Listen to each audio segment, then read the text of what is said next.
Cabin crew बनने के लिए मैंने इंग्लिश बोलना कौन से इंस्टीट्यूट से सीखा, चलो फाइनली बताता हूं। तो मैंने सीखा था ब्रिटिश काउंसिल ऑफ दिल्ली, जो कि कनॉट प्लेस में है, कस्तूरबा गांधी मार्ग पर। और एक बहुत बड़ा, बहुत सुंदर इंस्टीट्यूट है और इसका कैंपस भी बहुत बड़ा है और उस कैंपस में बहुत सारी चीजें जो मैं आपको आगे जाके बताऊंगा।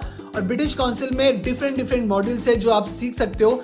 फर्स्ट ऑफ ऑल वो आपका लेवल चेक करेंगे कि आप बेसिक पे हो या इंटरमीडिएट पे हो, उसी के हिसाब से वो आपको मॉड्यूल्स देंगे। तो मैं बेसिक मॉड्यूल्स में था।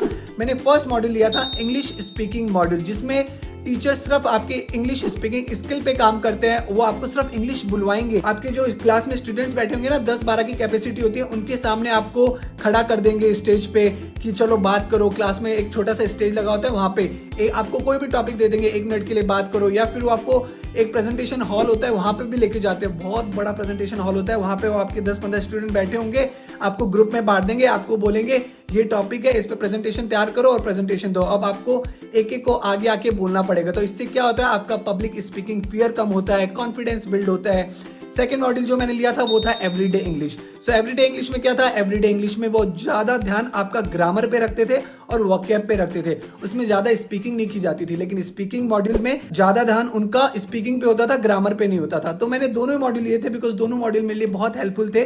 और इनकी जो क्लासेस होती है वो एक मॉड्यूल की 1 महीने में 8 से 9 क्लासेस होती है, मतलब कि एक हफ्ते में 2 ही क्लासेस होती है। तो मेरी एक हफ्ते में 4 क्लासेस होती थी क्योंकि मैंने 2 मॉड्यूल ले रखे थे। अब आप पूछोगे तो बाकी के टाइम हम क्या करेंगे, इतने दिन हम दिल्ली में रहेंगे ये। तो उनकी लाइब्रेरी भी होती है, उनकी लाइब्रेरी भी बहुत अच्छी लाइब्रेरी है, जहाँ पे आपको बहुत सी चीज़ें, बहुत सी बुक्स मिल जाएगी।